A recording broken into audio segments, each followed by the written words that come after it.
when you are.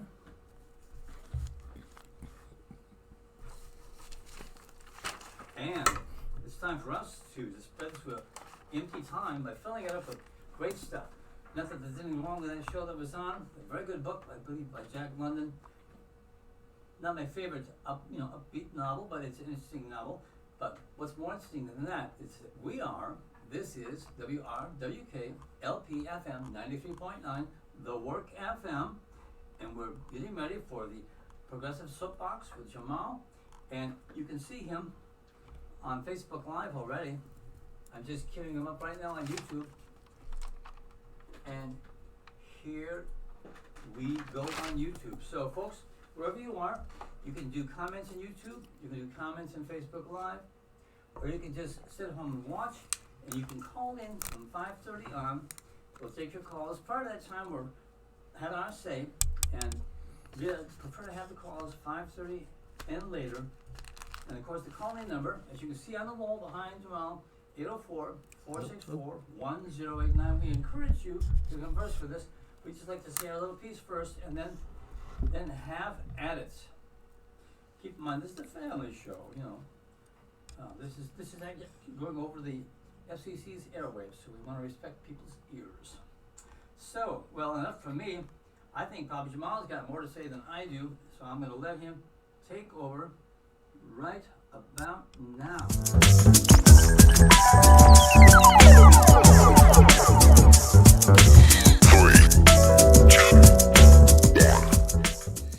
This is Jamarl Thomas, the Progressive Soapbox radio show. I'm just going to call it show. I've been so stuck with calling it radio hour, even though I'm going to be on for 2 hours, so I don't want to lie to you. Maybe each incremental moment is an hour, if you want to call it that.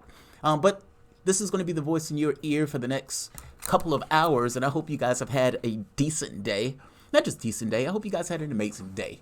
I don't want to undersell what may be your particular way you go about your way and the way that you make your living. But in saying that, my name is Jamarl Thomas. This is indeed the Progressive Soapbox. This is WRWK 93.9 FM, The Work. I would like to ask you guys to hold calls, maybe for the half hour, and we will pick up those calls. The number is 804-464-1089. Elections are afoot. And for me, elections are like holidays. It's my Christmas. It's the thing that gets me out of bed in the morning when those things come about. I feel an energy about it. Even in the UK, because they're going to have an election in December. If you remember, a snap election was called. And it wasn't so much a snap election because ultimately Labour didn't want to go into this election and they dragged their feet until the very end. Now, this was a lot of political wrangling for the most part, meaning Boris Johnson went to get his Brexit deal. Boris Johnson got his Brexit deal. Parliament said, no, you can't pass go unless all of this deal goes through. Meaning a parliament that was absolutely crippled from literally jump from day one, and a prime minister that for the most part lost the overwhelming majority of the votes that he came up with. That prime minister still had public will and public support despite the losses. Ultimately, a Tory is running on democracy. Democracy in the context of a referendum. Now, this referendum, however, basically, we're going to get out the UK, we're going to have Brexit, but nobody fully understood what Brexit means. And to this day, 3 years on, no one still understands what Brexit means because ultimately that was never defined. People went with this notion, some were leaving the EU. Okay, what are going to be the trade relationships? How are we going to have the business relationships? What are the security relationships? And for that matter, what are we going to do with Northern Ireland? I mean, after all, the Republic of Ireland is part of the European Union. Northern Ireland is part of the UK. How are you going to make that work? There's not supposed to be a border between those things. And by definition, if you're leaving the EU, there has to be a border. How are you going to make that work? All of these things, none of the stuff was hashed out when Article 50 was pushed through. And so the various prime ministers at this point, we're on a third Tory prime minister. If you remember, Cameron failed completely, miserably, the moment that the referendum went through. Theresa May fails, corpse walking, and people, the sad sight had got to the point where they said, they were knocking on Theresa May's door in order to get her to resign, and she wouldn't take any visitors because she knew what those people were coming for. We need you to resign. We need you to resign. Now, what's interesting to note is that Jeremy Corbyn, for these 3 years under Theresa May, would not shut up about an election. Give me an election, give me an election, give me an election. Because the election that they did have, which was supposed to be, in her mind, the vote or the election to break the back of Labour, to give her the Brexit that she wants, meaning she would have political will to enact the Brexit that she wants. Well, that fell apart. And that just fell apart. She lost seats, her majority, up in smoke. And now she has this crippled government that has to work with the DUP, a fringe party, in order to even have a majority.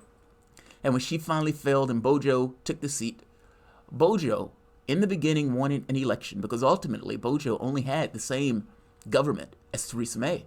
How was Bojo going to do what Theresa May couldn't with that particular parliament, especially when that parliament had no disposition for a no-deal Brexit, something that Bojo continuously threatened? Well, Bojo was the one screaming for an election, and Labour, at this point, Corbyn flips and says, no, I don't want an election. He doesn't want an election for a few points. A, Boris Johnson is not Theresa May, and from the standpoint of campaigners, Boris Johnson is a far better, he's an effective campaigner. You can look at the guy, he has a charisma about him. I don't even particularly like him, and he has a charisma about him. And ultimately, the polling was not looking that good for Labour at that point. I mean, ultimately, from the standpoint of the public wanted to leave. And because the public wanted to leave, the guy who was very clear about wanting to leave was Bojo. And the people who seemed to be against it was everybody else. So now Bojo gets his election. Bojo had to fail to get this election. Bojo, yes, he got his Brexit deal. But that Brexit deal could not get through. Meaning, even though they gave him certain approval for the deal, ultimately he still had to get that deal all the way through within the context of a time frame that he in no way could match. Meaning, when no-deal Brexit was taken off the table, and October the 31st hit, and Bojo wasn't dead in a ditch, well, at the end of the day, Bojo was still walking. The polling still had the Tories, for the most part, doing well, despite the fact that Bojo couldn't live up to his obligations. But in this case, Bojo's argument for an election, how could you be against them? At this point, the things that you guys were using as fig leaves, this notion of, well, we need to make sure a no-deal Brexit is off the table. We need to make sure a no-deal Brexit off the table. It's almost like holding the guy and saying, I'll get into this fight if this guy wasn't holding me back. And the guy's looking at you like, dude, I'm not even touching you. In this case, no deal's off the table. The SNP agrees. Lib Dem agrees. Labour, oh, we'll think about it. Labour was dragged kicking and screaming to this election like a dog being dragged to the woodshed for slaughter, howling into the night. But this election is now going to take place. And all of these guys are in campaign mode. And they have just had a debate. Now, from my understanding, the snap poll in the debate showed, for the most part, a nearly break even, which is good considering that the polling, Bojo is nearly double digits in the lead. I have to be honest, I am a Corbyn supporter on this. And, you know, everybody's position on Brexit is clarified with the exception of Labour. And Labour finds this position, for whatever reason, to be tenable when it is clearly not. Hey, Bojo, what do you want? I want to leave. Great. Hey, Lib Dems, what do you want? We want to stay. We don't care what the referendum says. Great. SNP, we want to stay. SNP, every time they stand up, they tell you they want to stay. So everybody else has very clear dispositions in what they want to do, with the exception of Labour. Labour, what do you want to do? We want to go to the European Union. We're going to work out a deal, and then we're going to bring that deal back for a referendum, and then the people who are at our top benches are going to vote against the deal that we went to get. Wait a minute, Labour, so are you going to stay or leave? Well, we're going to have a referendum. What the Labour government, and the sad part is Jeremy Corbyn is literally a Brexiteer. He's a Eurosceptic. And yet he's been cowed by the elements of his party, many of which hate his guts. Kind of like the politics here. You have Blairites in that party. But the notion that you're going to go and work out a deal where your main elements of your party are going to lobby against your deal just seems utterly ludicrous. And people who are even Labour supporters find this to be untenable. The election at this point, from the standpoint of Labour, needs to be about after Brexit. The election, from the standpoint of the Tories, needs to be about Brexit. Tories are going to cut regulation to the bone. Don't misunderstand me. The only reason they can push this argument of freedom and democracy is entirely because Labour has given up this notion of a Brexit. They've sold out their constituencies. Labour went into promising that they would abide by the referendum. And this is, for the most part, a de facto killing of Brexit. They just don't say it. My point is this. The Tory government is not pushing freedom and democracy. They're only pushing freedom and democracy in the context of this particular argument for Brexit. Labour is trying to make the point that, look, there are things that are more important than this very specific instance of Brexit. And one of those things is what takes place after. The Tories are going to sell you out from the standpoint of the NHS. They're going to have you eating those chlorinated chickens. They're going to have our stuff that's here sit over there, especially from the standpoint of medications and drugs, where they will end up paying a higher price there in that country. That's Labour's point, and Labour is right. But the problem is the public has been inundated for 3 years with this overarching thing of Brexit that has loomed over their politics in the same way that Donald Trump has loomed over ours. Every time you turn on CNN, there's Trump. Every time you turn on MSNBC, there's Trump. Every time you turn on Fox News, there's Trump. You can't get away from him. He's tweeting at you. He's Facebooking at you. He's everywhere. He's ubiquitous. The media makes a ton of money off of him. And not to mention, he's the president of the United States, and he happens to be somewhat of a reality show host. Meaning, whatever you think of him, he draws eyes. Well, Brexit is like that there, with the exception that it is what they consider to be somewhat of a crisis of not knowing what the relationship is going to look like from the standpoint of the UK within the context of Europe. This election is the referendum. That's where Labour, I think, gets it wrong. And for all of the concern that I have in this case, I strongly hope that the polls are wrong. I strongly hope that Labour is able to pull this out. I strongly hope that even if from the standpoint of a crippled parliament, that Labour gets some oomph, some hand of God that comes into and this machina to pull them out of the lurch. Because if they don't, Corbyn is going to have difficulty holding on to power after that situation. And what is going to take place from the standpoint of the Tories? Tories are conservatives, and I suspect they're going to do what conservatives do. Cut regulation to the bone. This is WRWK 93.9 FM, The Work.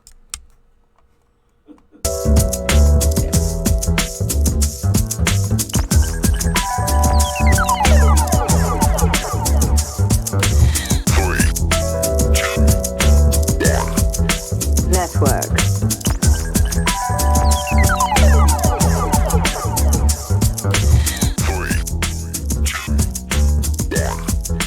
Network.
Across the pond for the moment and getting back into U.S.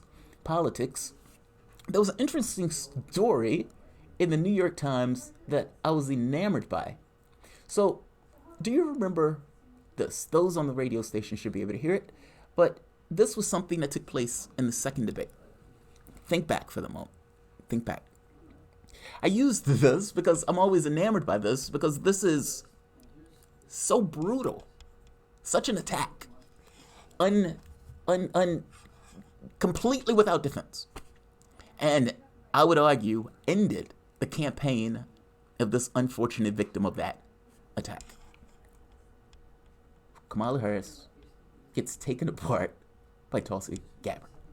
I want to bring the conversation back to the broken criminal justice system that is disproportionately negatively impacting black and brown people all across this country today.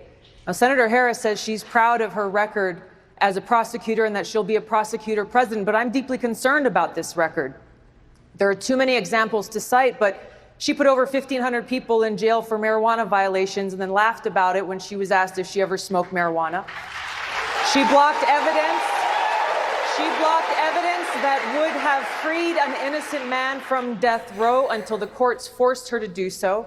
She kept people in prison beyond their sentences to use them as cheap labor for the state of California. And she fought to keep cash bail system in place that impacts poor people in the worst kind of way. Now, I've shown this video a few times before, so you know what happens after this. Essentially, Kamala Harris argues that she's proud of her record of keeping a man in prison on death row that was innocent until the judge forced the guy out. She was so strong on that point, by the way, that she goes back to it after Kamala Harris kind of makes this point of I was proud of my record without answering any of this stuff. I mean, I suppose you could be given a pass on putting stoners in prison. Maybe not from the standpoint of the stoners. I don't see why a stoner would let her off the hook on that just because she was a prosecutor. I mean, after all, this is self-interest, right?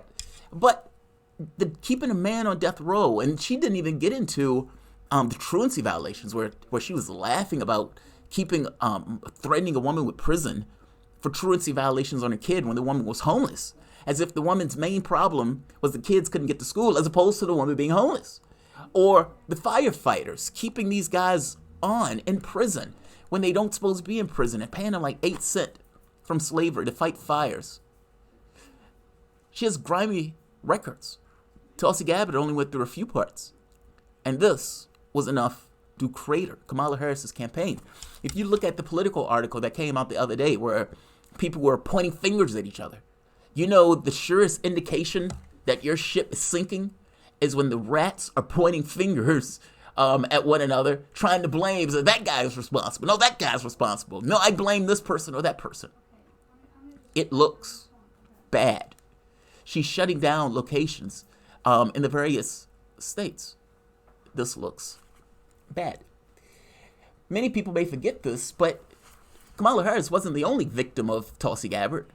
Tim Ryan also. Tim Ryan was the neocon, essentially the hawkish Democrat that Tulsi Gabbard puts down. And if I'm not mistaken, he was the first one to catch her wrath on that stage. Calm, poised, and just landing blows. Democrats are terrified of this.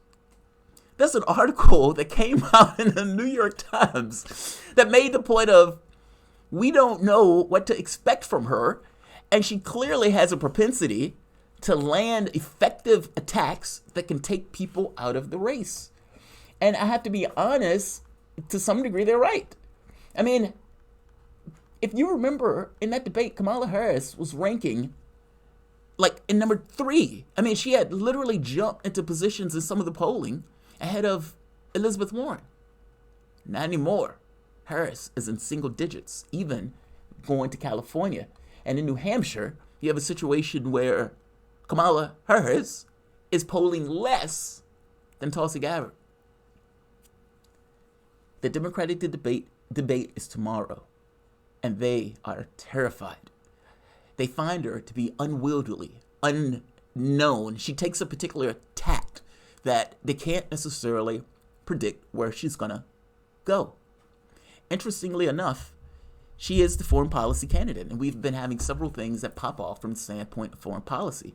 Weirdly enough, she hasn't necessarily said much on those things, meaning in the context of Bolivia, but it is possible that issues of foreign policy come up on that stage, and Tulsi gets her chance to speak.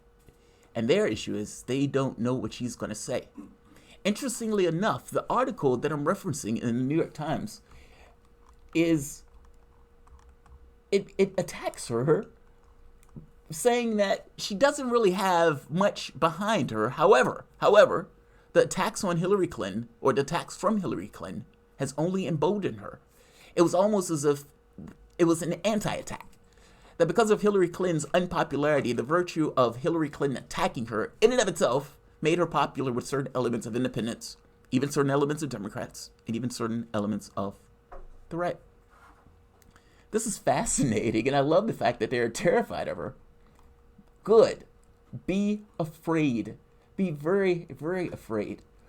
Let's be very clear. They have slandered this woman from jump. The moment that she got into the race, they've said everything about her religion, everything about her upbringing, her family, how she was raised, said she was in a cult. All across, they have attacked her mercilessly. Hillary Clinton comes out and says this woman is a Russian plant or is a Russian asset. I've said that she should have sued Hillary Clinton the moment that Hillary Clinton said that nonsense. Make her prove that in court.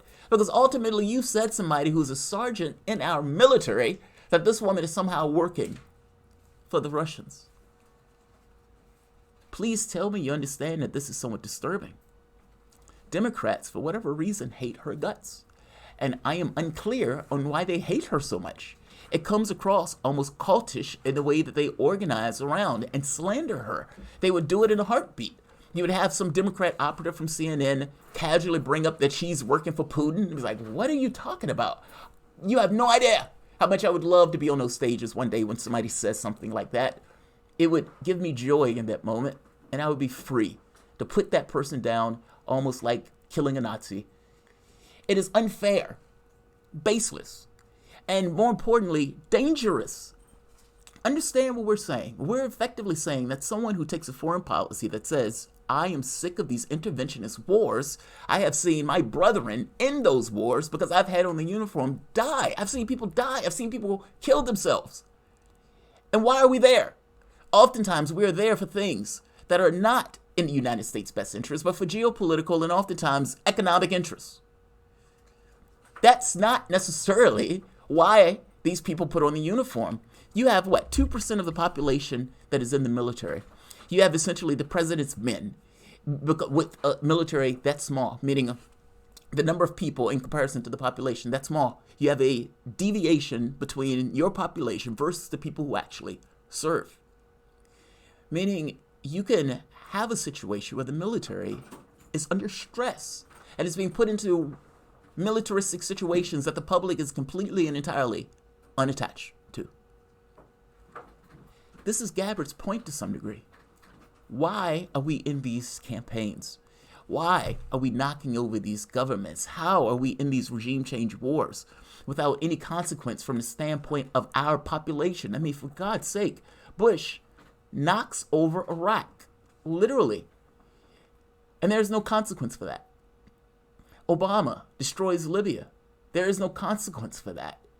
And don't misunderstand me. I mean, these are mainstream articles. You can check this out in the Wall Street Journal and Reuters that goes into this notion that Obama was dumping all of this money into terrorists in a clandestine war in Libya.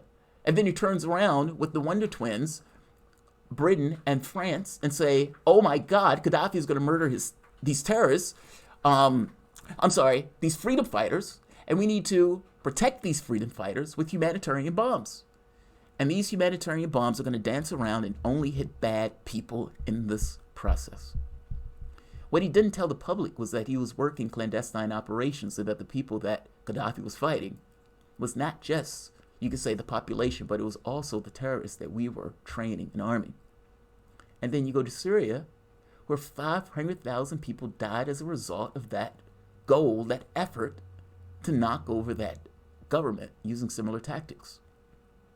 Why is this okay? I don't understand why this is okay.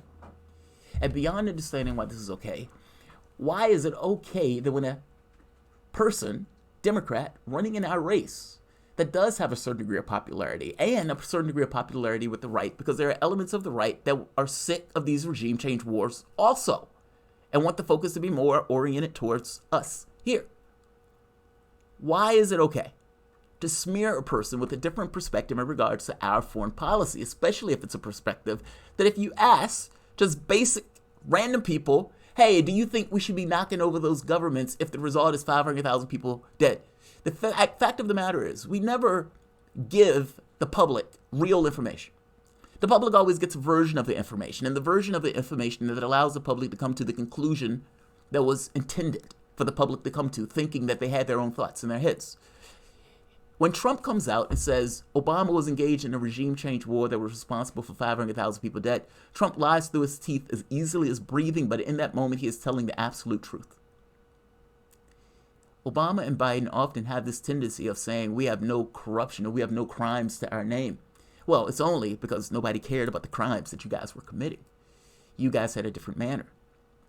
It is wrong, flagrantly so, for elements, be it of the Democratic Party or of this kind of militaristic wing of the intelligence services. I guess you can make the argument that all of those parts are militaristic, to smear her in this way. The only issue with Gabbard, she has a difference in perspective. It's a difference in foreign policy perspective. And I would wager that difference is more in line with what the American public wants than what this kind of established order of things wants to maintain. Gabbard is going to be on that debate stage. And if issues of foreign policy come up, I am fearful of any other campaign that challenges her on this point. By the same token, I will love to see it. I often make the point when people point out to me that, dude, she's not, she doesn't check your boxes. And I make the point to them that she is my sword on the issues of foreign policy. For the most part, there are things that I think she's dropped the ball on, Bolivia being a big red flag for me in regards to what I think she's dropped the ball on. But when it gets into issues of Middle Eastern politics and those type of things, and she's on the debate stage, she has routinely been my sword.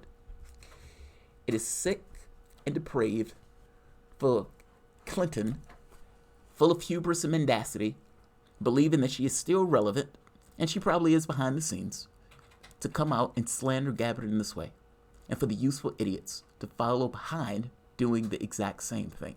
It's just a difference in foreign policy. It's not wrong in the least. This is WRWK 93.9 FM, The Work. You're listening to Jamarl Thomas, going by the Progressive Soapbox. We'll be right back.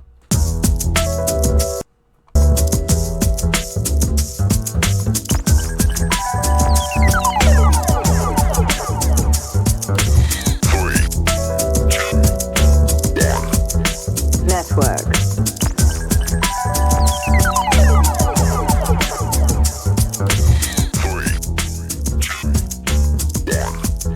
Network.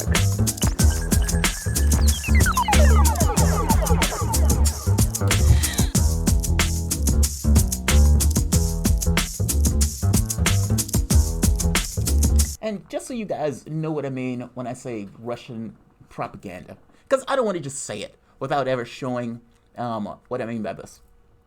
CBS, November 18th, 2019, so this is not 1,000 years ago, there's a picture of Vladimir Putin on the front cover. Russian web trolls boo Biden.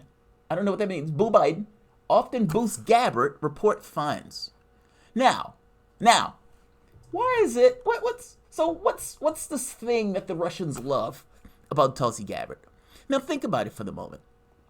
If you were Russia and NATO is getting closer and closer to your borders, so much so that they try to put a provision in a deal with the Ukraine that ultimately sparked off this coup by the elected government of that country in the Ukraine that eventually ended up with a counter-revolution with Russia pulling part of the country back to avoid NATO being on their borders.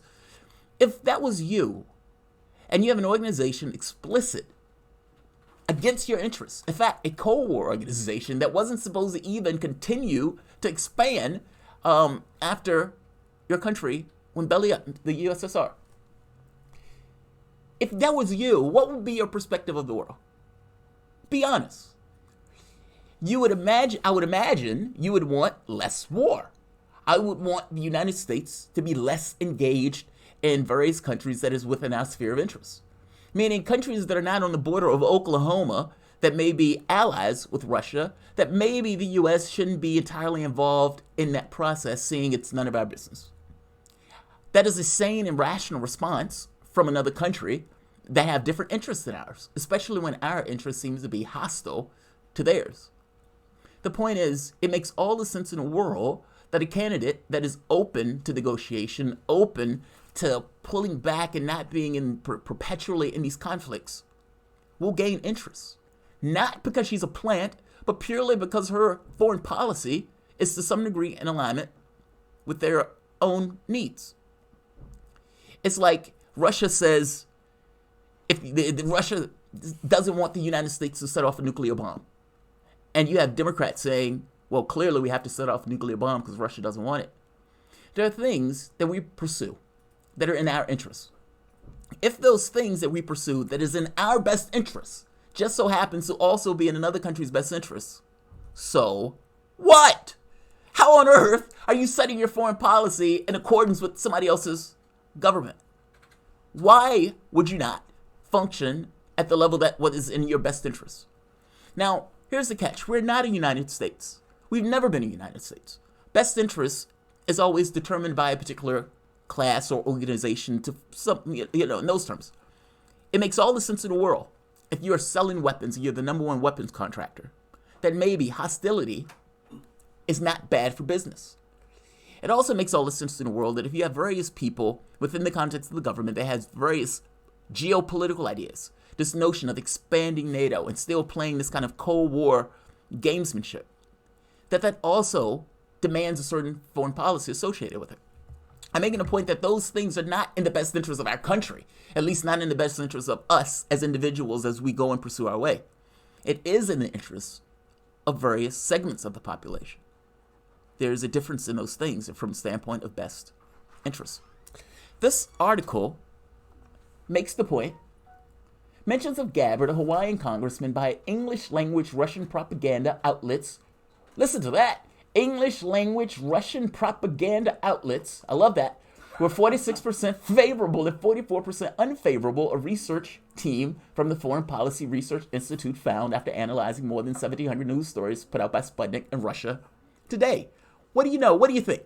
I would imagine that Russia Today and Sputnik would prefer less hostilities towards Russia. It just kind of makes all the sense in the world. And if you have a foreign policy candidate that says, can we stop these wars?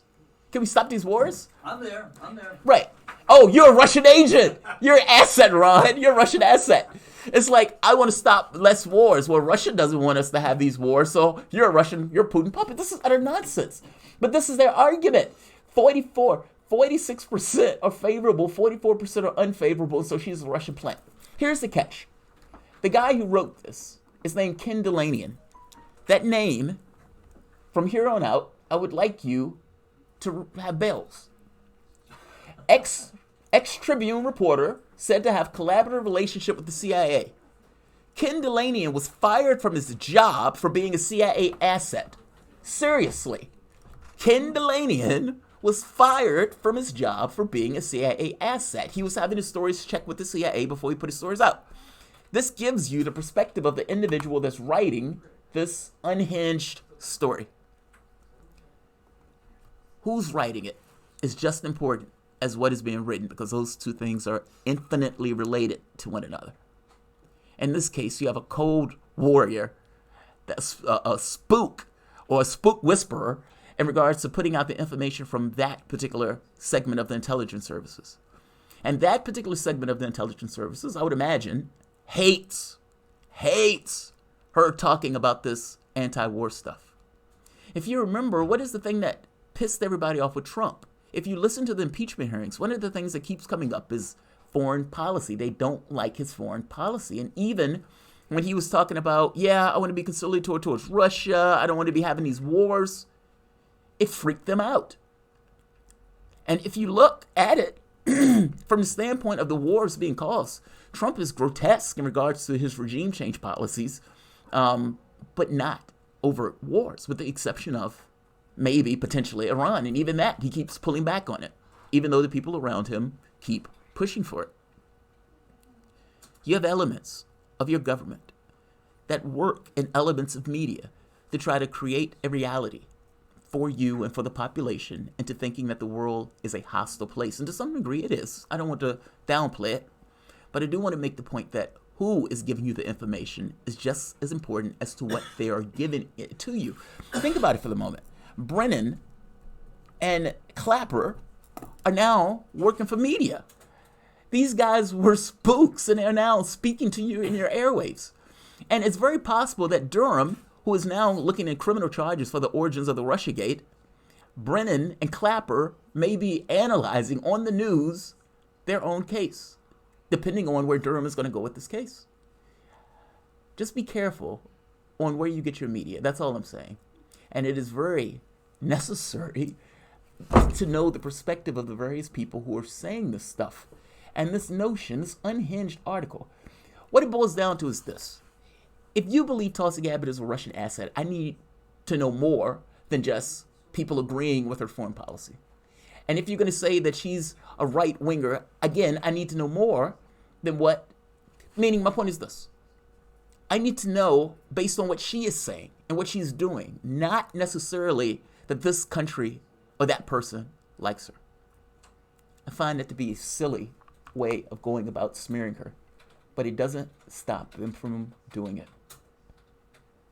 Delanian, CIA asset, and they still hired this guy to do the news. Do you think they knew that he was a CIA asset when they gave him the job? Of course they did. Of course they did.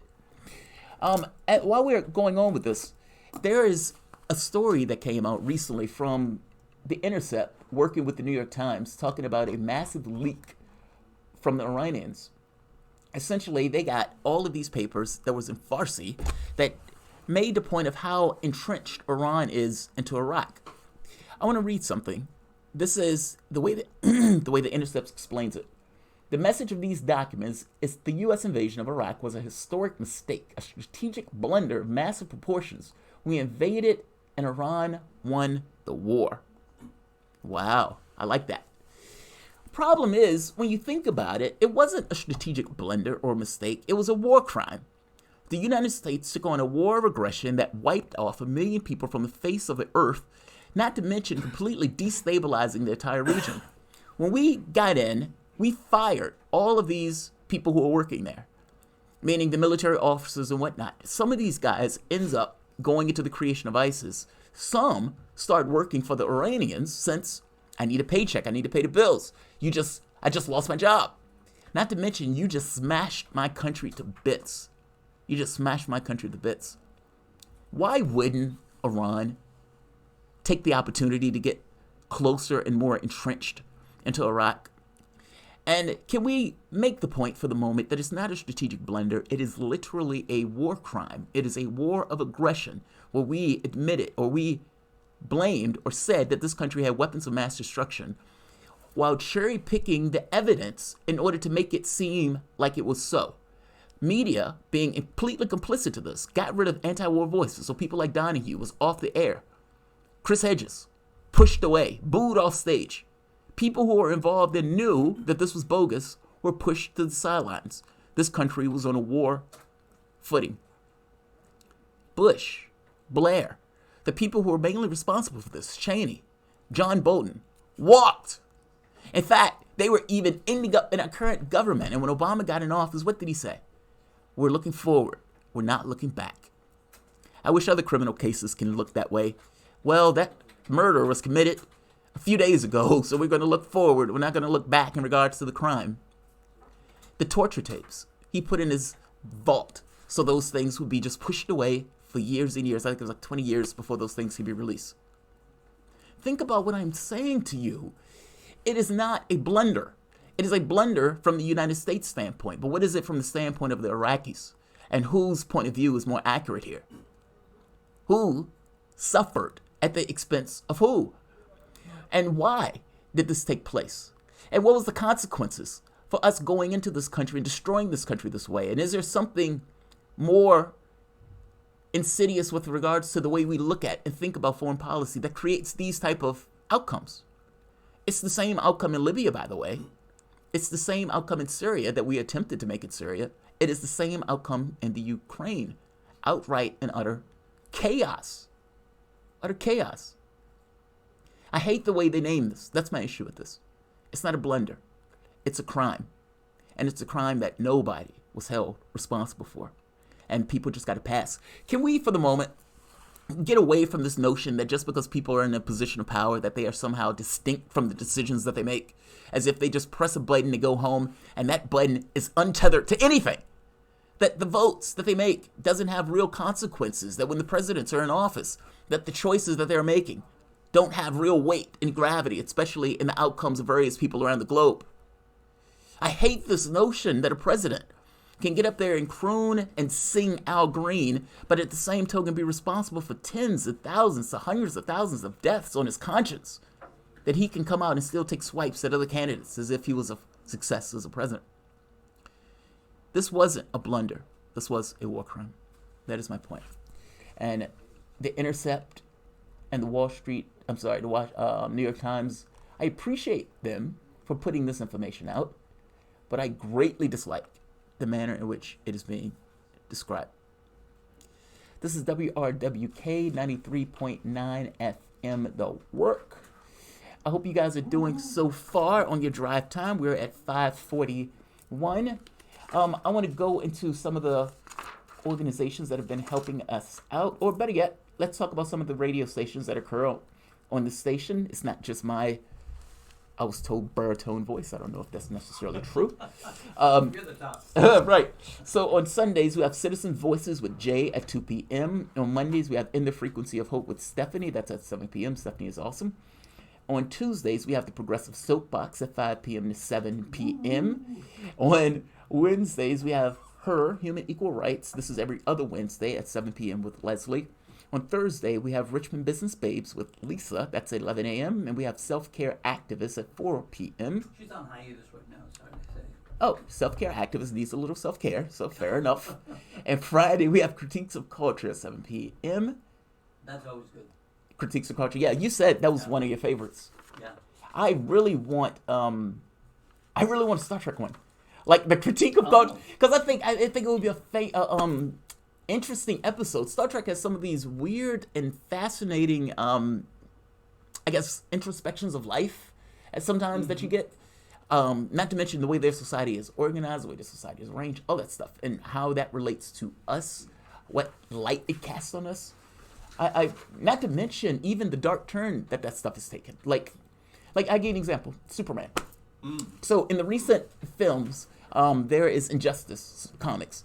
Injustice has Superman. I've always said, not always, but I've said Superman was a dictator. Now, the reason I said Superman was a dictator, he was a dictator that if at any moment he wanted to exert his will, everybody would be screwed. Because if you think back to we're going to critique culture now for some degree. If you think back, I think it was Superman 3 or 4. It was the one with Radioactive Man, the one with the long needles that cut Superman and he was getting sick and all this other stuff. One.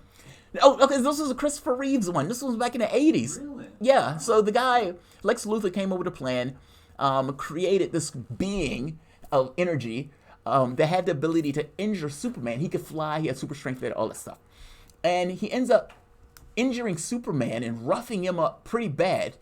And Superman, in the beginning of this, the way all of this started was because Superman decided he was going to throw all nuclear weapons into the sun.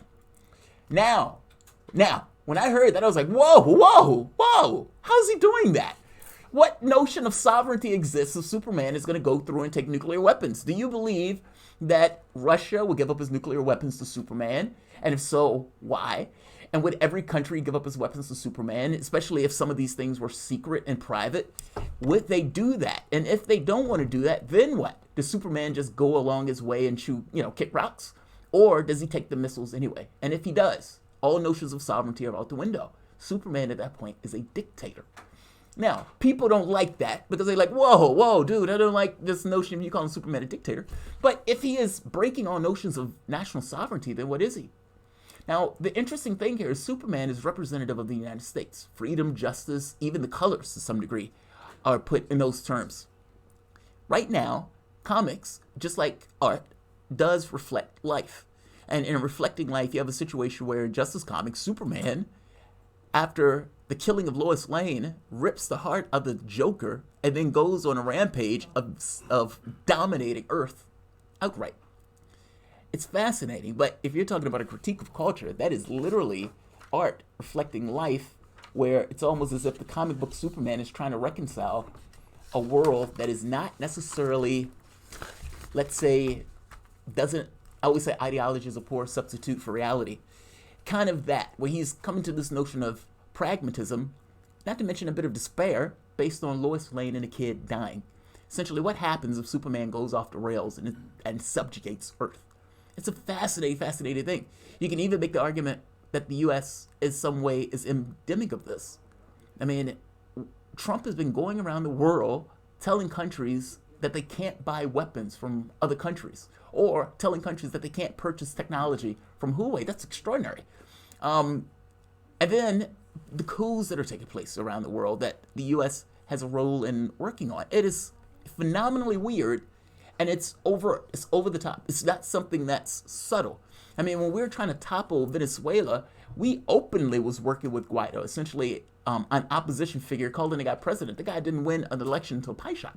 It didn't stop Trump from doing it. Even the election in Bolivia, after the coup, Donald Trump and elements of our political establishment comes back and says, yes, that's great. What do you mean that's great? They just toppled this elected leader. And even in Honduras, like, we're okay with various coups around the world, and in many respects, we either back, fund, or at the very least give approval to, which creates this kind of weird world domination thing. I mean, even the 800 military bases around the world, much of our military budget is black.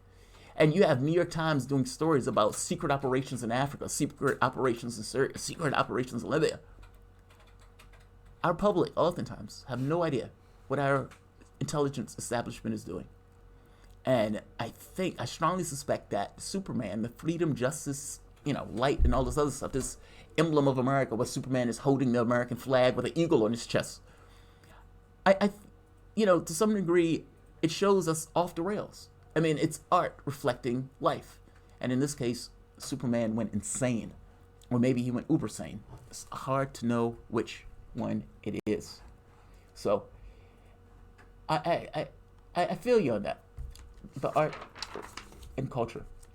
Also, I want to give a shout out to Thrifty Quaker thrift store located on 13567 Midlothian Turnpike, also known as Route 60. They're in the inner corner of Midlothian Station Shopping Mall. They're open Monday through Friday, 9:30 till 7, and from 9:30 till 6 on Saturday, but they're closed on Sunday. Take them your reusable items, and they will offer them to new homes. This is Jamarl Thomas, WRWK 93.9 FM, The Work.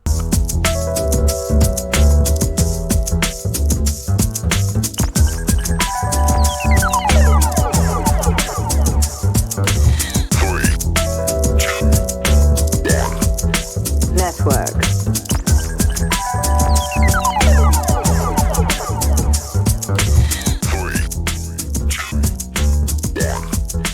Network.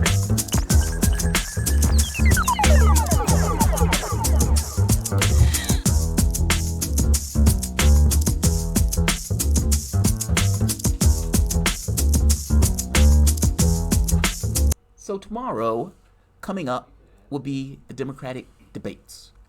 Now, again, for me, I find Democratic debates to be like a holiday, like a Christmas of sorts. And with those debates, we're going to see, if I'm not mistaken, 10 candidates on the debate stage. Now, the ones that matter, I think, if I'm being blunt, the top three that tends to fluctuate, meaning Elizabeth Warren, Joe Biden, who for the most part is still there, still existing in that notion of electability. He has been long-standing and has stamina far more than I think I would have given him credit for early on.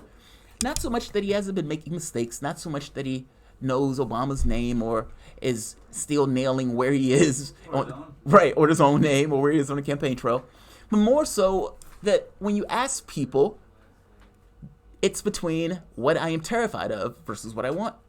And you have a segment of the population that has said he's safe. He's safe. He's my safe bet. I don't have to like everything about him. I don't have to love him. I just want him to keep the monsters at bay. I just need him to beat Trump. As opposed to this other section of the party that says, no, we also want to beat Trump, but we don't want to settle for something that we don't believe we need to settle for. That dichotomy is being seen in the debate and in the polling. It's the weirdest thing in the world. You would ask people, what do you like? Who do you think is more trusted on, let's say, environment? It would go to Sanders. Who do you think is more trusted on healthcare? But when you ask the question of who do you think can beat Trump, the numbers, by almost like 20%, go to Biden. It is fascinating. That trend line is showing in multiple polling. And I would argue when that trend line starts to break down, those are the polls where Biden will not do as well. Also, when you're looking at the polls, and this was, I forget the name or the specific name of this particular poll, but it was showing how the breakdown, meaning the younger generation, had higher beliefs in, let's say, somebody like Sanders winning, despite what the older generation will call risky. It's fascinating. And the trend line, regardless of where you are, tends to be somewhat the same. Elizabeth Warren's group tends to be white, liberal, elite, tend to be well off. Joe Biden tends to be African American and older. Bernie Sanders tends to get a distribution of Hispanics, blacks, whites under $50,000. And Buttigieg, which I still don't consider to be a thing, is eating into Warren's vote because their vote tally tends to be roughly the same. Bloomberg has just jumped into the race. Now, Bloomberg is not going to be on the stage despite him having all the money in the world. And Tom Steyer, who is poor in comparison to Bloomberg, still a billionaire, a poor billionaire compared to Bloomberg, got caught trying to buy an endorsement. Now, the people who are going to be on the race, Bloomberg is not going to be on the race, Duvall is not going to be on the race. However, Bloomberg has started to affect the polling. And this is a sad day for Joe Biden because when Bloomberg is in the race, Joe Biden gets his vote sucked away. I said that was going to happen in the first place. I mean, ultimately, anybody that the billionaire class or the oligarchs or the Democratic establishment who are absolutely freaking out about Sanders' surge can throw into the race, despite there being like 20 people into the race and the public being absolutely satisfied with the candidates they have at their disposal. They can never throw somebody into the race that can earnestly and legitimately parrot something that the public wants. Because the public has made clear that what it wants is a disposition akin to Sanders or Warren. Speaking of Warren, Warren is going to go through petition tomorrow at the Democratic debate. She is not going to have a good night. And I can't say that. Maybe what I would say is she has things that she is going to have to answer for. And that is going to be through various candidates that is going to smell blood in the water when she steps on that debate stage. And the last debate, the media set Warren up because they kept saying she's surging, which made it look like she was a front runner. And even though she is a front runner, they made it look like she was the front runner, as if she had taken over Biden, which put a target on her. Now, in this very specific case, one of the key points that I've made, that I've been aggravated about, is I've made the point that Warren is not for Medicare for all. I've said it from day one. She's not for Medicare for all. In 2013, when asked about it, she said, I'm not for Medicare for all. You can look back at my record. And a person in her campaign said this to the Washington Post. This is Krista Ball. Listen to what Krista Ball says. This is the Washington Post. I could just read it, but it's better when I hear her say it. By the way, in what should be considered political malpractice, someone on her team actually admitted to the Washington Post that they had no idea they'd really have to talk about healthcare on the trail. That's right. One of the top candidates for the Democratic nomination was gobsmacked that they would have to have details on the top issue of the election cycle. An unnamed person close to the Warren camp told the Post it wasn't really clear that we were going to be spending the fall drilling down on the details of her health care plan. They wanted to make sure they were stapling themselves to Medicare for all, but it wasn't clear that there was going to be much more to it than advocating for Bernie's plan. Now, let's be honest. That's astonishing. That's astonishing. Now, I don't like the chest thump, even though I do.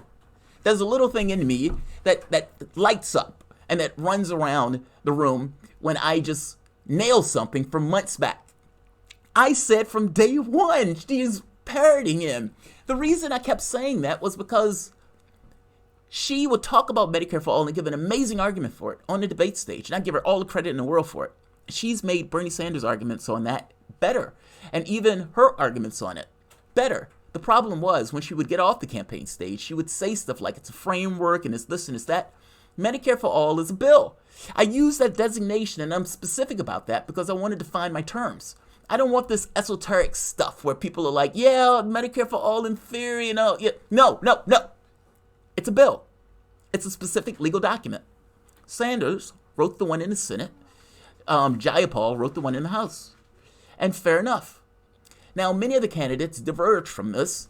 Single payer plus, I think Tulsi Gabbard's thing. Pete went with Pete Care, which is essentially a public option. Warren, however, stuck with Medicare for all. She stuck with it. Now, I said, there is no way this woman is for Medicare for all in the way that she's talking about this. Then she releases, after being ragged, saying, oh, this person has a plan for everything, but don't have a plan for the most important thing in the race. And they kept ribbing her on it. Klobuchar, Biden, it's saying like all of them started getting a resonance. A person with a plan for everything, but not a plan for the most important thing. And after ribbing her about this, relentlessly so, she gets her campaign to put out a payment plan. Now she's on the debate stage and she's asked, are you going to increase middle class taxes? Sanders says yes. Sanders wrote the bill. Warren deviates. She deviates. Now the honest argument is, look, middle class taxes will go up. The middle class, I would imagine, even expects their taxes to go up if you're trying to get rid of all their other expenses. However, the amount that they will be bringing home will be dramatically higher. It is the highest income increase in a generation. More so because all of the medical bills that were coming out of that person's paycheck for the moment goes away. And they pay according to their needs. Yes, your taxes will go up. Your income will also dramatically go up. And your savings will be higher under this plan. Warren couldn't say that. She was thinking about what was going to take place in the general. And she didn't want to be caught saying middle class taxes would go up. So what did she do? She put out a plan that was unworkable. It was a unicorn. It was just there for show. I mean, ultimately, the incentives built into it were just strange. I mean, the head tax, for example, this argument that, look, I'm not going to raise taxes on the middle class. However, I will have a head tax on the employers. Well, what do you think the employers are going to do with that head tax? Imagine for the moment you have a company that's looking for somebody where they're going to pay $30,000 and they have to pay a $9,000 or $10,000 head tax, roughly. That is almost a third of what that person was going to make in wages. Think about what the employer is going to do for the moment. They're going to cut their wages.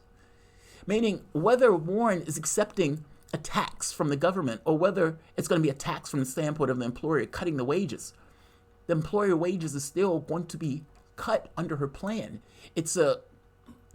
She's hiding the ball. That's the point. Not to mention the other negative incentives in this. I mean, ultimately, she has cut the military budget, which she backed, meaning she paid for Trump's military budget. She voted for it. And she has to get immigration done. She's tied all of these things to trying to find funding for Medicare for all, putting herself into a pretzel in order to say middle class taxes won't go up. Not to mention the incentives of the number of people, meaning independent contractors, those aren't included, as opposed to just having a payroll tax, which is something that everywhere else around the world does. And if you ask regular people, they would assume that they will be paying for their health care in some way. Meaning even Social Security, part of the reason that FDR used payroll tax for Social Security because A, it was more straightforward, but B, he thought that if the public had skin in the game, that they would never be able to remove it, no matter how hard they try. This is something similar. So now, she finally comes out with her plan, Medicare transition plan.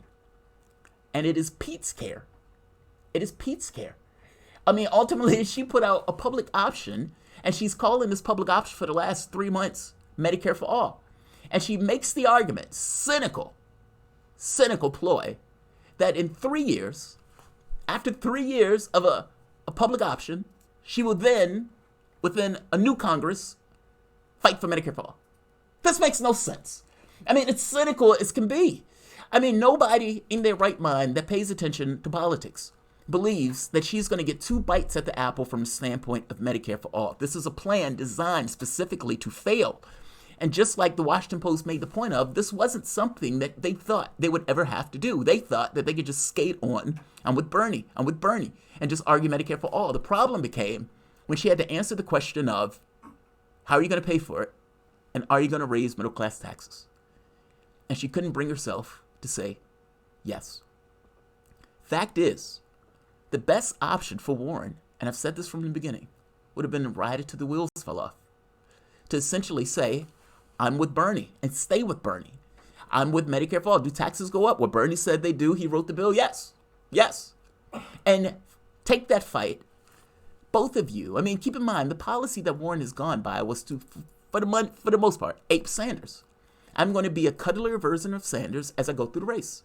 Sanders, to his credit and to the chagrin of many of his supporters, never clarified that, meaning he would never go after her. His policy has always been, I'm focusing on policy. I'd hit Joe Biden, I'm not going to hit Warren. And, I think I've been wrong on this, and I think he's been more right on this. I mean, ultimately, I look at this stuff through as a game space. And your goal is to rack up points in order to get to the point of winning, providing that you don't do anything to crash your campaign. Sanders, I suspected, had 2 potentials. I am going to drag her out to the far side of the pool and see if she can swim. And if she can swim, and if I can pin her to these policies, there may be a number of these policies where I truly believe she's going to go with, in which case I'm okay and I can leave it be. However, if she can't, she drowns in trying to ape me. And what it looks like, at the very least on the Medicare for all, her putting out Pete's care, I mean, she had told Pete on the debate stage that what you're saying when you're putting out a public option is that this is Medicare for those who can afford it. I mean, she put a knife in Pete that night saying that, and ultimately she ends up just taking his healthcare plan. This is a betrayal. And if you look at the people on Twitter, some people on Facebook, their eyes are being opened by this. This woman has said she's for Medicare for all. And this is not Medicare for all. Here's the interesting part, though. Her plan is not bad. Her plan is not bad. So don't misunderstand me. The public option is better than what we have. That's not really the issue. The issue is disingenuousness. That you ran a campaign where you knew full well that you did not support Medicare for all. And then you turn around and put this plan out and pretend that there's going to be some pathway to get to Medicare for all. After losing your mandate, Congress, you get in office and supposedly you get a mandate. And then you're going to give up the mandate, Congress, for another Congress that is going to be weaker. At least typically those Congresses are weaker. The president loses members of Congress typically after that midterm election. And so you're going to use that weaker Congress to try to push for Medicare for all. This is a plan designed to fail. She's being far too cute for her own good. And I have to be honest, if you were for public option, just say so. Just say so. That's my aggravation. It's like, I didn't believe you were for it in the beginning. And then you finally come out and you're not for it. And you've told your supporters that you were for it. And if you're going to be, I gave you an example. Pete just said, look, I'm for a public option. And he fights for the public option. Good for Pete. There may be people who look at this and say, you know what? I'm down with Pete. I'm feeling that dance moves. I'm down with Pete. I can deal with the public option. There may be people who associate the same thing with Gabbard. I'm okay with single payer plus. I like her military policy. Let's make that work. There might be people who believe Kamala Harris and her 10-year Medicare implementation plan or whatever that is. But at least they're saying it. I hope you understand my point. They're saying it. They're telling the electorate, whether I agree with them or not, this is what I'm pushing for. It's not hiding the ball. I mean, the same thing is true with the donors. I mean, she comes out and says, I'm not going to take money after the primaries.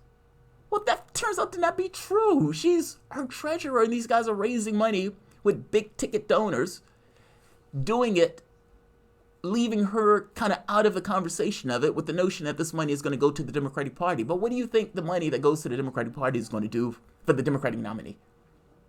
My point is she's being disingenuous. Her problem is she's going on the debate stage tomorrow night. And everything that I just said is true. And all of them know it. And Medicare for all is going to be a major, major headache for Warren. Because Pete can very well say, you attacked me the last time, but you ultimately end up stealing my plan. Your Medicare for all is just peak care. Sanders will say, I am going to implement Medicare for all. I'm going to put my bill through in the first week of Congress. I'm not going to have multiple bills. And Sanders may even go further to explain you're not going to get 2 bites at the apple. Nobody who works in Washington and government believes you're ever going to get 2 bites at the apple. Think of Obamacare. Would Obamacare have ever gotten 2 bites at the apple? The answer is no. You're going to use all of your energy to get the first in, and you're going to end up stopping there. He's going to make that point. He will clarify, even though he will not throw a punch at Warren at all. Biden is going to say, you got to be honest with the American public. You got to be honest with the American public. These numbers are dodgy. These numbers don't make sense. The amount of money that you're trying to pull and say you're trying to pull is not the amount of money that your plan is going to pull. You got to be honest with the American public. And Amy Klobuchar, who's apparently mean to her staff, will be mean to Elizabeth Warren, making the point that these numbers don't work. You got to be honest. And if it becomes a resonance where 3 or 4 people on that stage start using this notion of honesty, you got to be honest, you got to be honest, that would be a rough night for Warren. Her viability as a candidate, and I'm being honest here, her viability as a candidate will be entirely dependent upon whether or not she can withstand what is going to take place tomorrow night. I could be wrong on this, but I would be shocked if they don't go after her on the numbers.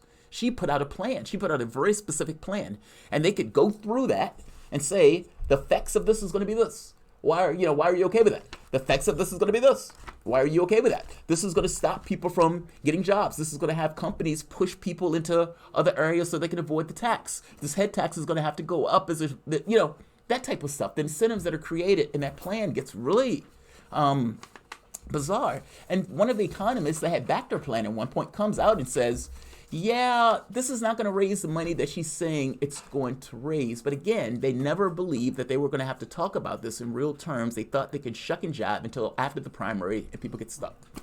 I hate that. Like, honestly, I guess I look at it. Oh, yeah. Okay, I'll get to it. I guess I look at that and I think, just be honest with me. Like, don't try to shuck and jive me. I give you an example. Do you remember when Obama was arguing with Clinton and Obama told Clinton, I'm not for the individual mandate, and he gives her a ribbing on this? It's like, you're going to force people into healthcare, and those healthcare companies probably love the fact that you're going to force them into healthcare. They were doing all this stuff, and then Obama gets in and puts in a public mandate. Yeah. Public individual mandate. It's the same thing. Just be honest. Just be honest. Don't hide the ball. Just give people an honest appraisal, especially on this. I mean, I find this to be a big deal, especially on this.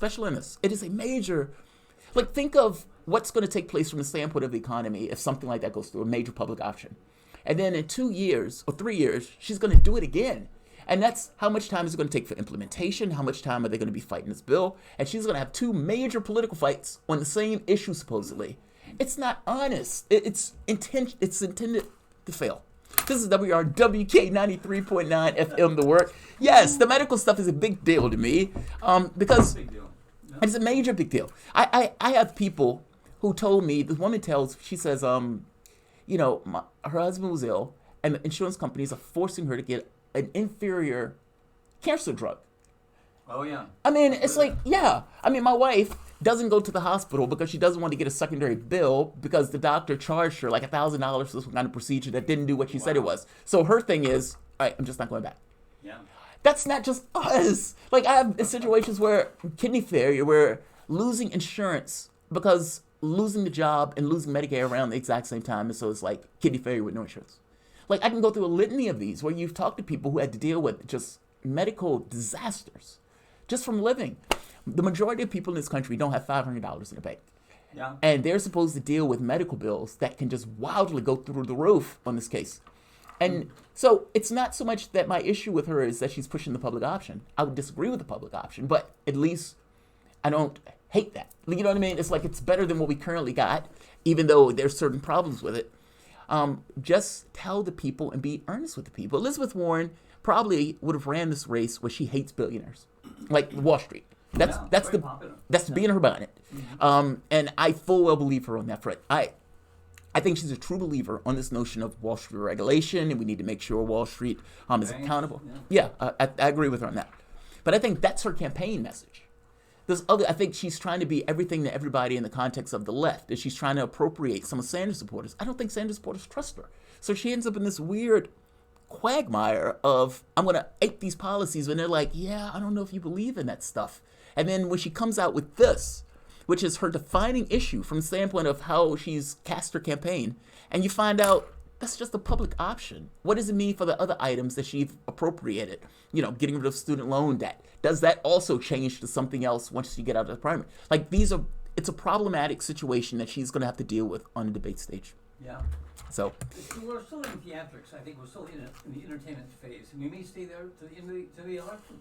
Hopefully, we'll get to some substance somewhere. Unfortunately, I do think, you know, one thing I would say, I do think her arguments for Medicare for All strengthen the argument for Medicare for All. Like when she was on that debate stage, she did amazingly well. Those first two debates, making this point about, you know, this is what Medicare for All is, this is what it means, this is what we need to focus on. All of that, the framing worked.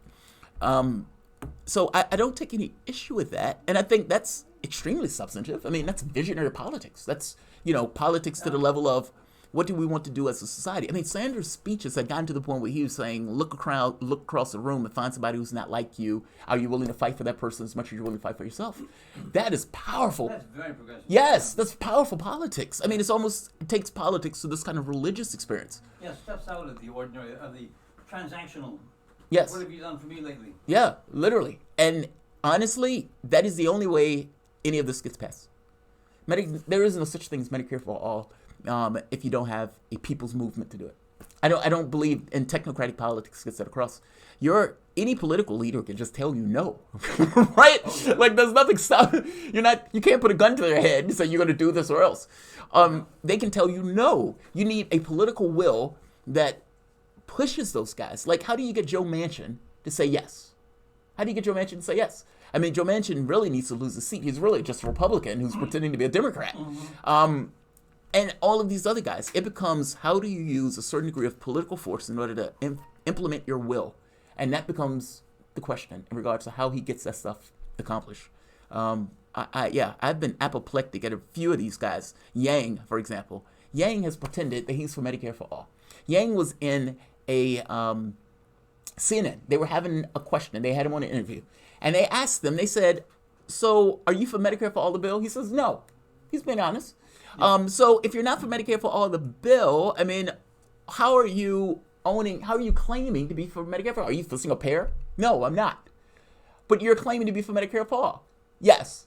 How are you doing that? And is that not disingenuous? Well, I mean, I tell people at some point, he's not for any, like, if you're not for single payer, you can't say you're for Medicare for All. I mean, even if you say I'm for some different version, you can't have it both ways. But it doesn't stop him from trying to use this kind of political language around something that does have substance. Medicare for All is a real thing. It's a bill. I get annoyed by that. I don't want them hiding the ball. I don't want them lying. And the fact that we have somebody in the race who owns up to that stuff. It's new. It's not something that we've had before. And he's compared to people who are willing to shuck and jive and be dishonest. You know, it's odd to me that people are playing against each other. They could just play against Trump, who wants to destroy all medical care that the government oversees. But the problem is how? How do you do that? I mean, you're in the primary. You just talk about what Trump wants to do, and you say anything compared to that is an improvement. They don't have to argue with each other. They should be talking about Trump. It's a primary, right? Trying to do this man, everything we have. It's a primary. I mean, they will get the opportunity to go against Trump. Don't get me wrong. You know, the funny thing about primaries, they form a circle and they shoot. Right, they do. I mean, it's a primary. It's stupid. It's an adversarial process. I mean, look, if we... I mean, that's a system change. I mean, you're talking about a just completely different system. We can take it. Yeah, we can take it. All right, we have a phone call, so let's see who we got. LPFM, who's this?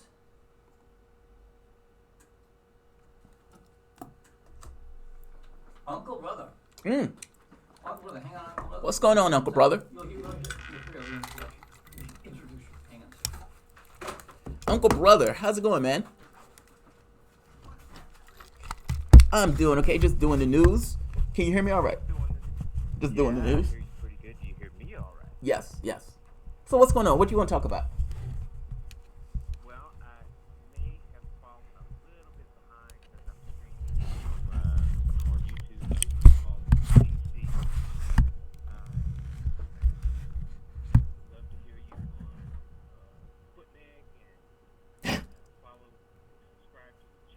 Aw, thanks, man. I appreciate it.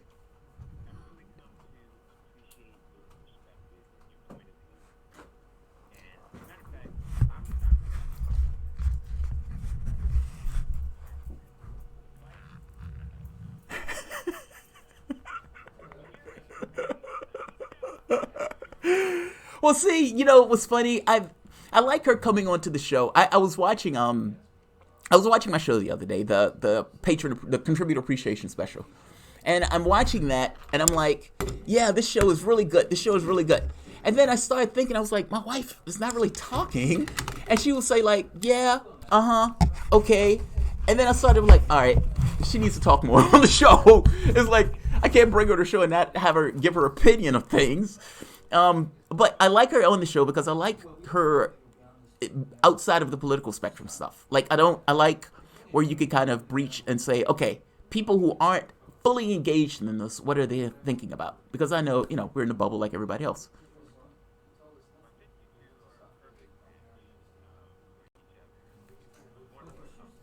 Oh,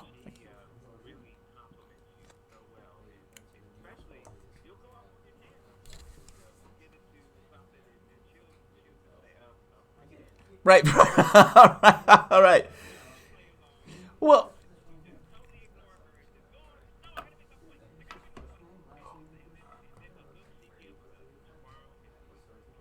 you.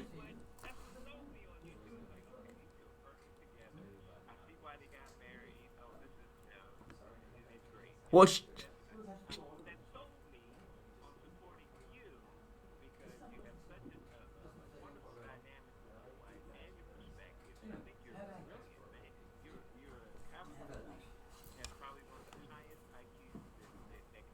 oh God, you're infinitely too kind. You're infinitely too kind. I am good at things I'm interested in. Outside of that, I'm not. Yeah, I'm good at things I'm interested in. And in this case, it's just, information.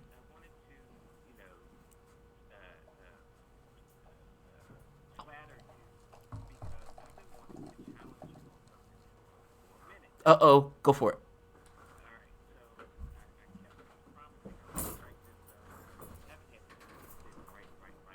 Go for it.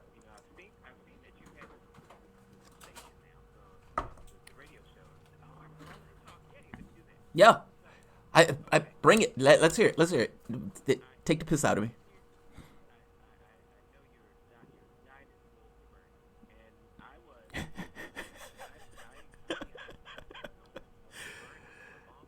Right.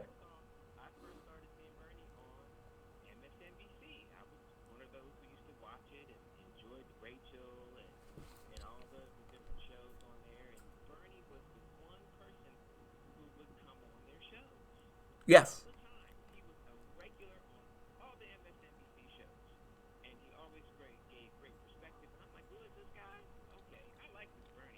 See, I saw him on Tom Hartman. That's when I started watching him. He used to come on the Tom Hartman show, if I'm not mistaken, like on Fridays. And it'd be kind of like, who is this guy? This guy's saying some stuff that I like. Like, it was that kind of stuff. And when he got into the race, it became like, I don't know. I mean, it became, Sanders pushes, it's not that I think he's perfect. I don't think anybody's perfect. Everybody's just a person.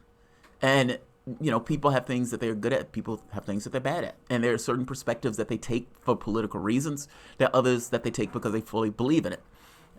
We choose what's acceptable, right? And it's always, to some degree, subjective. You're not going to get everything that you want. And so I look at Sanders in those terms. I had a guy, a friend of the family, a close friend of my dad, actually. And, my dad wasn't around, like, talking about. And I hit him up one day, and I said, he never really cared. I mean, like, if I said, I have $1,000 here, would you show up? He would probably show up. Otherwise, if I say I'm here and he doesn't come around, well, clearly my value is that now this is not a fair, critique because, money is a little bit different and people are going to be around forever, that type of stuff. But he says, your dad was just a guy. And I know that sounds so ridiculous, but it's profound when you think about it. Like, we have these ideas in our head of mom, dad, uncle. We have these very specific cultural ideas that are attached to those names. Meaning, mom is not just a word. There are all sorts of things that are vestiges that are attached to it. And all sorts of responsibilities from a cultural standpoint that we associate with it. If your mom is not around, you may be angry at your mom because she's not around you, because society says she should be around you. It's her responsibility to do so. By the same token, she's a person. And as you get older and you start seeing the pressures that are applied to individuals and everything else, you get somewhat of a different dynamic on that stuff. And he's like, yeah, dude, your dad was just a guy. And, he took things out on you that he was tried to hit your mom for, and that type of stuff. It's almost like the gamesmanships that people play with one another, using kids or using these other things as flack to hurt the other person. And in the grand scheme of things, if you ask, do you care about your kid? You say, yeah, I do. By the same token, does he act that way? And can you understand how he behaves and why he behaves that stuff? It's not a pass. I mean, there's plenty of things that my dad has done that I am grotesquely angry about, even to this day. By the same token, just kind of hardwired in me what I'm, pissed off about. But for the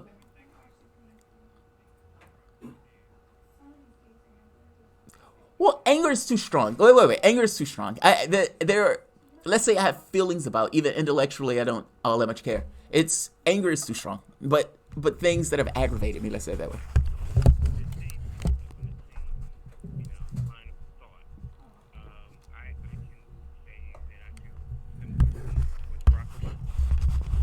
Yes.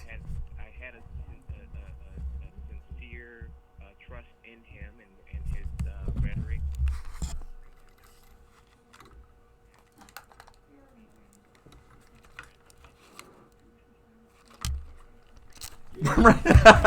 Right.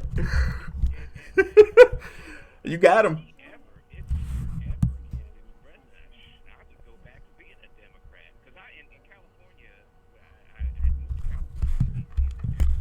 Uh-huh.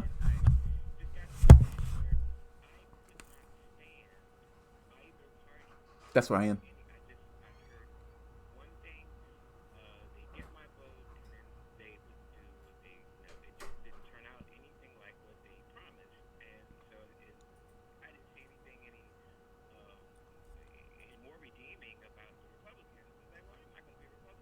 Yeah, they're worse.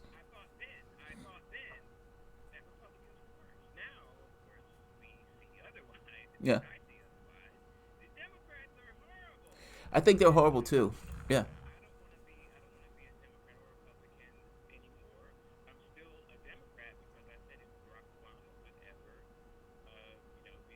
You'd vote for him?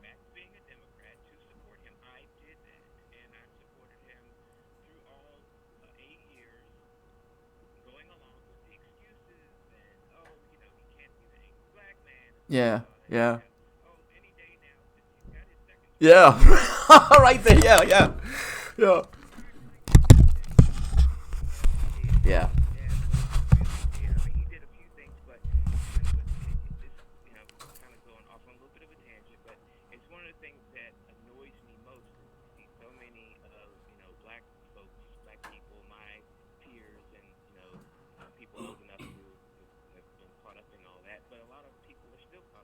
Yeah. A friend in LA, and I try to talk to her, and she's so indoctrinated that when I try to enlighten her and educate her to certain things, she feels like I'm trying to indoctrinate her. Yeah. It's like, you're so indoctrinated. My attempts to educate you, you're taking as me trying to indoctrinate. Yeah, she can't sit. Yeah. I've had those conversations with my wife's family members. Like, they act like I'm a loaded gun. Honestly, my wife and her family, she's gotten to the point where no. That was just like, she's got. Go ahead. No, go ahead.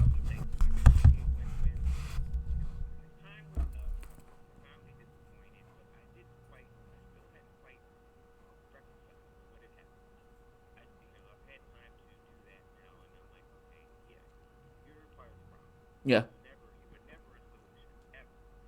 And so, but I did Bernie, after seeing him for so long, over that 8 years, watching him, seeing him Uh huh. and really getting to know or like and appreciate him. It was a time where I thought, okay, he's way off base on that, and I appreciated that he was independent. Yeah. And I Now he's a Democrat. think, yeah, okay, well, he had to go between the Democrats Right. to even be noticed. All right, Right. Right. Right. all those excuses and all those things and reasons, explanations why Bernie has to be a Democrat. Okay, and then I was, wholeheartedly supporting him and trying to talk to people, same family members that you had in your life, family I have in Yeah. my family. Yeah. Trying to talk to them and why you Bernie, he's a woman, he hates women and blah blah blah. He doesn't like that. And Bernie Rose is just the white guy. And I had to go through all of that. I still supported him. What got me though Uh huh. is that when they were doing some talk of it recently, how I guess it was Chris Hayes' show. Yeah. They kept the camera trained on Donald Trump's empty podium. Yeah. The podium. Right.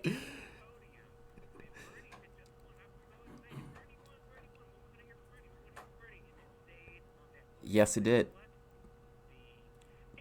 Well, you heard, what's his name? I can't think of his name, but, Ed Schultz.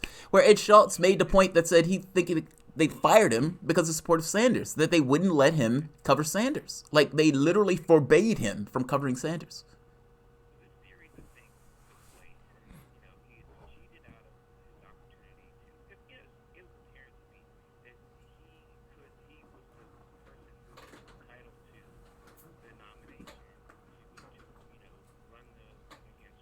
Yeah. And when he was cheated, clearly, blatantly cheated with that, I said, he has to know he has the support of so many people that he could really just say, well, get you guys and to the Democrats and Run third. the whole establishment and run as what he truly is, the independent that he truly is. And he would have, I think it would have been something unprecedented that would have never happened before, but he could have won that. Let me answer this off, let me answer this off air. Dude, I really do appreciate you calling in, man. I honestly do. Okay, who's calling? Yeah, can you hear me? Hey Dan, what's up? Oh, okay. Yeah, let me answer this off air. Because I've heard this, I mean, people have said this before, and I gotta be honest, I'm not excited all that much that, On what? I'm not excited that much by him doing that either. It doesn't thrill me in the least that, Because I see all my. Huh. I haven't changed the YouTube, but it's. While you're on the phone, let me play with YouTube a little bit. oh, okay. I didn't check YouTube. Is that. He is. Yes. Oh. I'm sorry, man. I wish I'd checked that.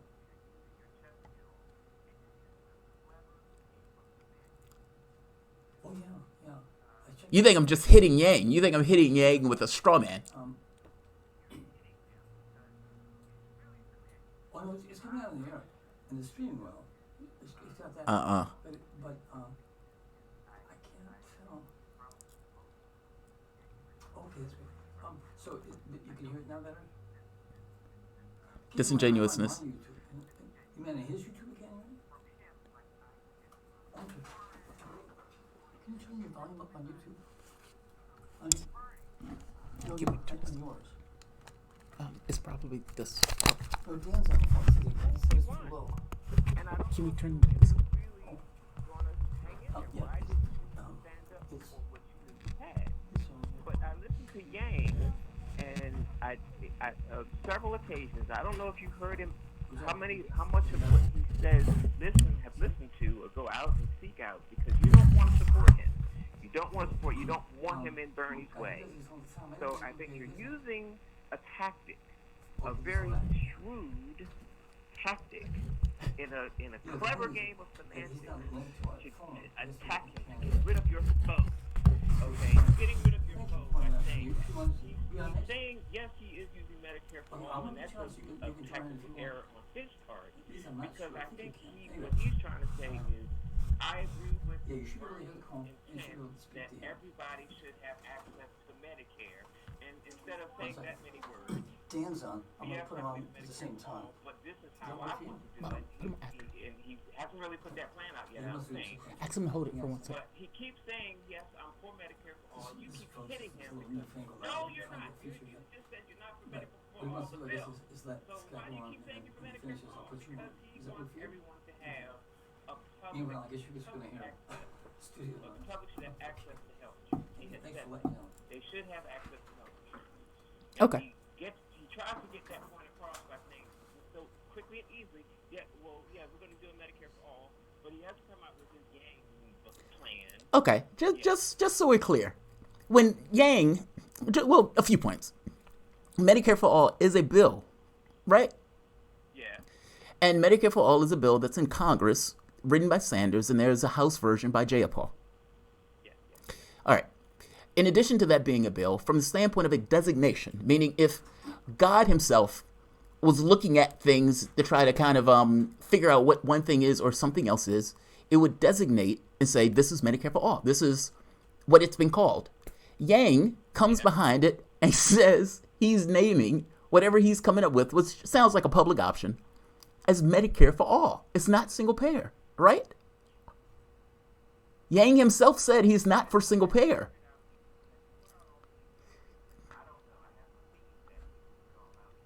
Well, wait. It's not. Wait. Hold on. Wait. It's not.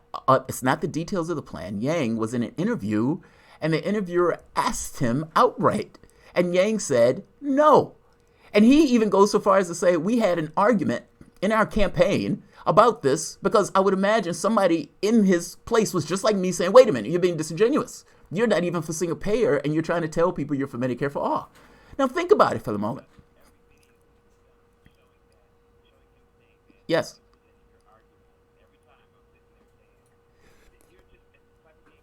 But it's not semantics. Wait. But that's not semantics. Medicare for all, you've just argued. Wait. You've just admitted.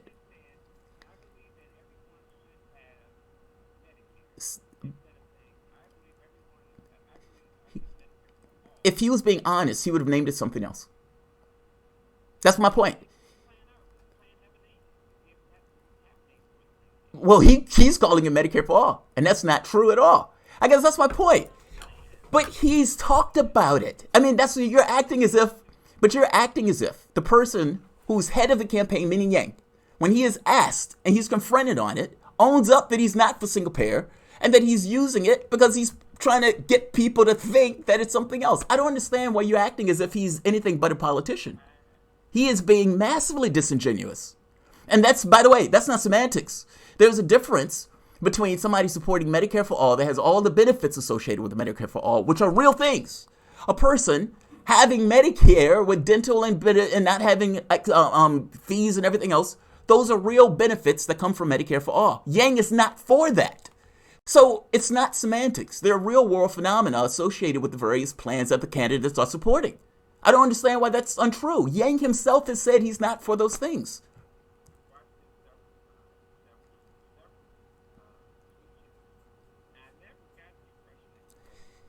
I'm not talking about the speech. No. I'm talking about interviews where Yang was straightforwardly asked, and he said, I am not for it. So was he lying in the other interview? Was Yang lying in the other interview? No, this was recent. This was less than a month ago.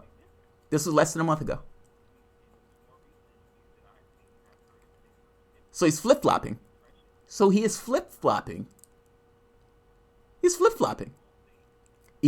See, but my rule is I don't trust people who evolve in the presidency. I've never trust people who evolve in the presidency.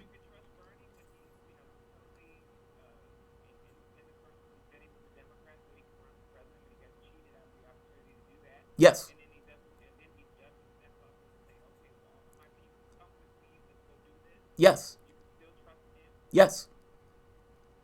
Yeah. I mean, if you're asking me, because look, look, everybody has the things that they have to trust who they trust. So I don't, I don't begrudge you for trusting Yang or so forth. I find him to be. It sounds like you do. It sounds like you do. I put it. You are calling in and saying that I am playing a game of semantics when I'm making a point to you that when Yang was interviewed, he flat out said he was not for single payer. It is impossible to call anything that you're coming out with a Medicare for all if you're not for single payer. Single payer is the beating heart of Medicare for all. I don't understand why.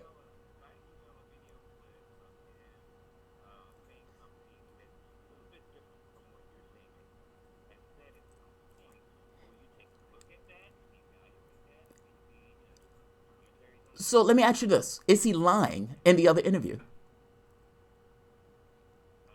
Because you can't have it both ways. I mean, ultimately, Yang is talking about healthcare. He's calling something Medicare for all.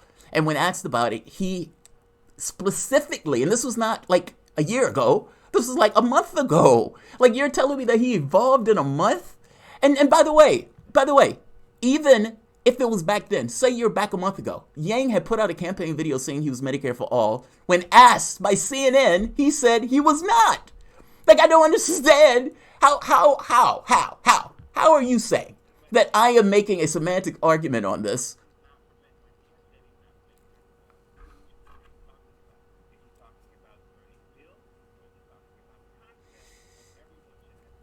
It doesn't matter. I guess, no, it doesn't.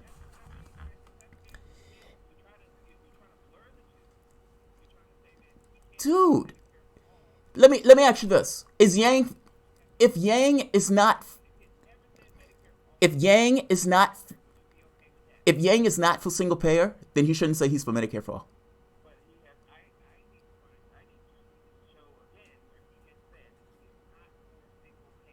Are you serious?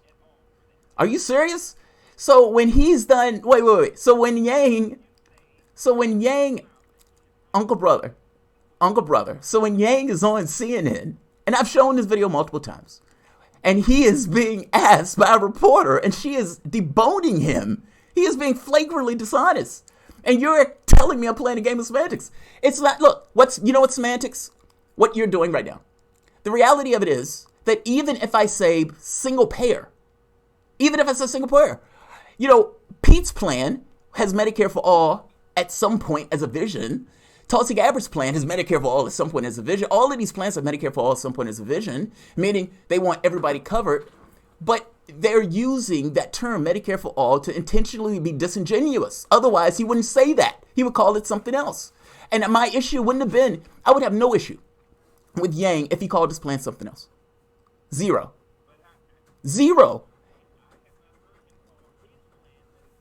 It's in his campaign video. It is literally in his campaign video.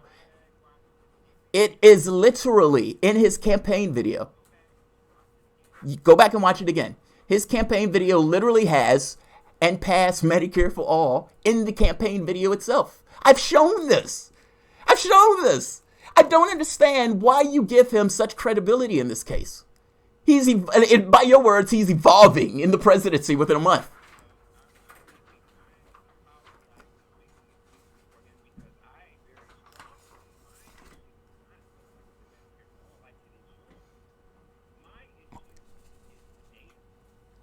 The data? What does that mean? I want my candidates to be honest.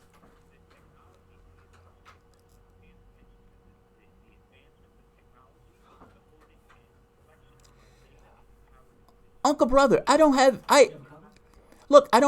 an absolute disdain for Yang. If that's what you think. I'm just saying in the very specific instance, in the sense of his support and mentioning Medicare for all, he is being disingenuous. And I think I am dead set on that. That's not an issue of semantics. They're real world phenomena. You're acting as if his plan is similar to what Bernie Sanders is putting out, even from the standpoint of single payer. I have heard him talk about it. Even if I haven't heard the details of the plan, him being asked, do you support X or Y? And him saying no, and those are the tenets of Medicare for all, then he doesn't support Medicare for all. He shouldn't say it. That's what it boils down to. Keep in mind, Dan's on the other line. Oh, okay. Uncle Brother, thank you for calling in. Let me get Dan. But we have a disagreement on this. And I understand you have things that you care about more in this case. But in this case, I have things that I care about more. I don't begrudge you for that. But this is, I mean,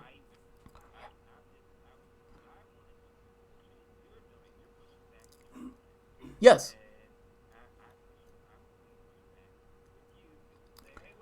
I don't.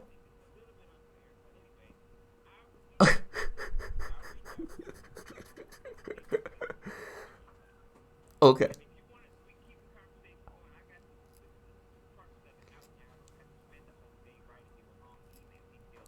Fair enough.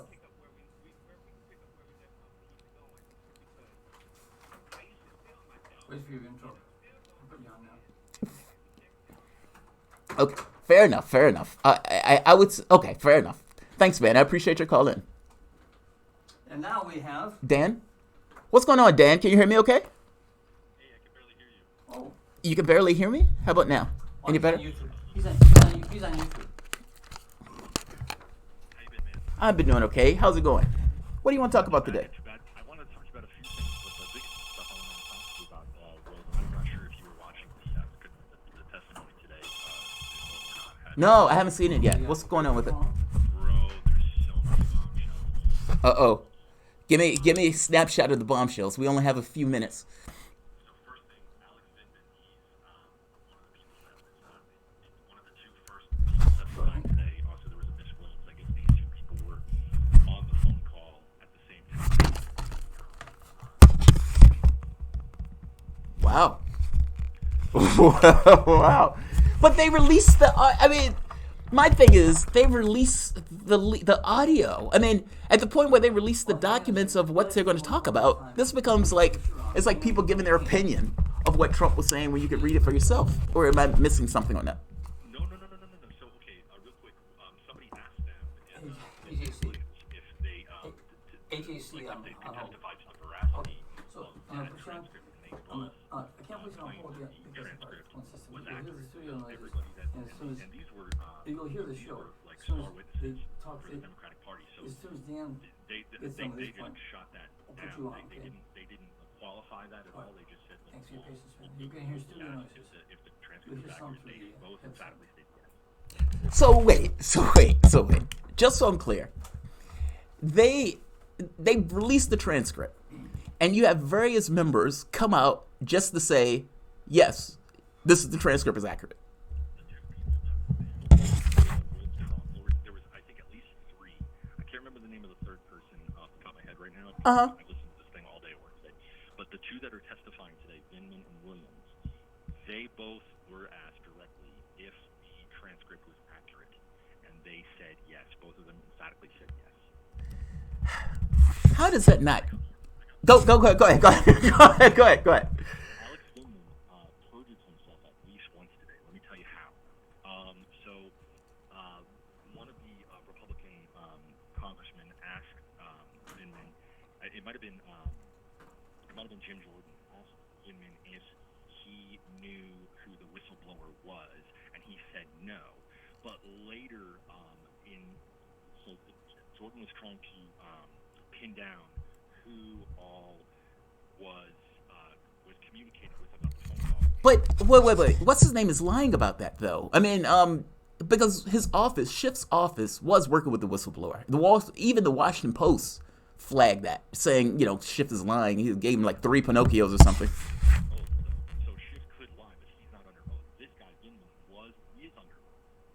Interesting. When he said he didn't know who it was, and then when Jim Jordan was trying to pin down exactly all the people, so he asked like Miss Williams, did you talk to anybody else? And she said no. And he said, okay, we asked Mr. Morrison. I guess Morrison was the name of the guy on the call. And he said they asked Mr. Morrison, did you talk to anybody else? He said no.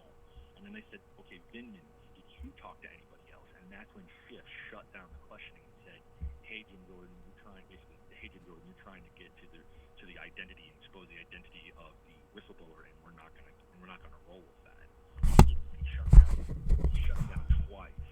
And so and also the way that Vindman started to answer the questions before his lawyers and Schiff shut it down, he you could tell he was was somebody that he talked to, and they were trying. And why else would shut it down that way? Williams be questioned and Morrison is questioned on this point, but not Vindman? You know, the sad part is, if this goes to the Senate, and I say if, even if they get Trump in the House, the Senate is Mitch McConnell's playground. And I strongly suspect Joe Biden, or let's say Hunter Biden, that stuff comes up. Did it? Go ahead. George Kent, I don't know if you watched his earlier testimony at the end of last week. I watched some of it, yeah. George Kent stated, and I think it was day number 1, that military aid payments to Ukraine were never interrupted. In other words, even though the aid was frozen for 55 days, I guess the payments only come every other month, and that there was never a payment that missed. In other words, those payments kept coming. Well, even worse than that, they got the weapons. Obama never gave them weapons. Like, I sat there and listened to these bleeding hearts screaming about, military aid. And it's like, Obama didn't even give you weapons. Obama had the good sense to say, hey, maybe we don't want these weapons killing Russians. That could be a problem. Trump comes to the same conclusion, thankfully. And they say, how dare you, sir, come to that conclusion. And they immediately talk about the Trump and Russia nonsense.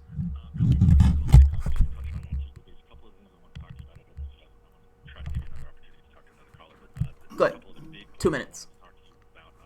What you brought up before was were they going to talk about Joe Biden? So Congressman Chris Stewart from Utah basically asked Vindman. He was asking all these questions because Vindman characterized Trump's behavior as not necessarily illegal, but in his words, in his previous closed-door deposition, as unethical and wrong. And so Chris Stewart asked him basically, he made him like he qualified these statements in the previous deposition with regard to Trump, and then he totally flipped it on him. It was crazy to see Vindman's face. He says, Joe Biden's threat to withhold money from Ukraine when they fired the Ukrainian prosecutors, was that wrong or unethical? Yes. Vindman's face freezes because he's not sure what to say. He can't say yes. He can't. Because the answer is yes. I mean, you can't have it both ways. I'm not sure because I wasn't there on the phone call, and then Chris Stewart reiterates, I'm talking about the video. Have you seen the video? Yeah. And Vindman says yes. He goes, well, everything I'm talking about right now is in that video.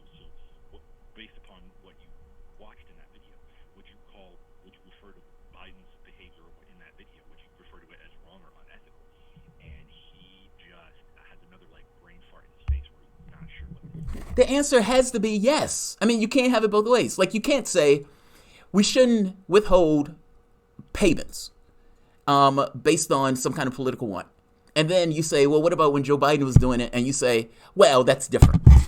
I'm always amazed by that perspective. A couple of the things, Tim Morrison, which was Vindman's boss, he's the head expert on Ukraine just under Biden at the time. Okay, he openly questioned whether or not Vindman was the whistleblower source, so he kind of opened the door to that. Yeah. Also, during the hearing, many times, multiple times, at least 2 or 3 times, the Democrats tried to characterize any kind of attempt to claim that the Ukrainians were involved or interfered in the United States election in 2016 as behest of Hillary Clinton. They tried to say that is that's a conspiracy theory, but as we well know, Serhiy Lashenko, the parliamentarian for Ukraine, was found guilty of Ukraine for that, and so you can't say it's a conspiracy. It's already been. It's been proven. Also, the Ukrainian embassy in the United States comes out and says, yes, there was a DNC operative who was trying to get information and trying to attack Trump through the Ukraine. Politico ran the article. That's amazing that they're trying to take that perspective. But of course they're going to take that perspective because they need to cover themselves. Dude, thank you for... Said that he was going to go up the chain of command when he wanted to make this complaint, because when you're going to be a whistleblower or when you're talking about this kind of stuff, you have to go up a chain of command. And so Vindman claims that he tried to tell Morrison but couldn't get in touch with him because he was so busy. Oh, God. And then Vindman told Eisenberg, who was a White House attorney. So after Vindman told Eisenberg, Vindman then turned around and told his twin brother. He told at least one other attorney. Uh-huh. And he told Kent, and then after he told all those people, allegedly, lawyer Eisenberg told him after he told all these people, hey, don't talk to anyone. Not even your boss. It sounds ridiculous, honestly. Oh, it does. Dude, thank you for calling in, man. I appreciate it. Hey, aside of this, just wanted to close with this. Uh-huh. Deval Patrick, I think he might be running just to merely usurp black votes away from Bernie Sanders in Massachusetts. Good luck. Warren getting embarrassed in her own state, but also Fartgate. Did Eric Swalwell fart? No, I thought that was I thought that was Chris Matthews. You think Chris Matthews farted? I thought that was Matthews. No, they're saying Swalwell fart. I mean, look at his Oh, okay. It's a disclaimer. You can see Eric Swallow's face up in the and he stopped knocking as he farted. I saw that video. That video was hilarious. Dude, thank you for calling in, man. I do appreciate it. Have a good one. All right, before I go to the next guest, I need to make a copy. The views expressed by our hosts and guests do not necessarily reflect the positions of WRWK's board of directors or Synergy, I think that says. These are independent beliefs held by members of the community like yourself. Yeah, just a heads up that the opinions of the hosts are his own. Basically. All right, one more caller. This will be the last one. Who am I talking to? You're talking to Adam Kane. What's going on, Adam? Not much. So to add on to the point of the last caller, there was also an op-ed published around March or April time frame pointing out that Biden's going to have trouble in Ukraine and that the replacement prosecutor had already started looking into it. Yes. The people on the ground, the actual people to go collect the evidence, were dragging their feet on it. You know, the wild part about that... Oh, I'm sorry. Go ahead. Oh, so that's actually over 3 months before any call went between Trump and the leader of Ukraine. Yeah. So him asking to look into it, which he didn't directly say that. He said it looked weird. Ambiguity in language and Yeah. In any case, with that,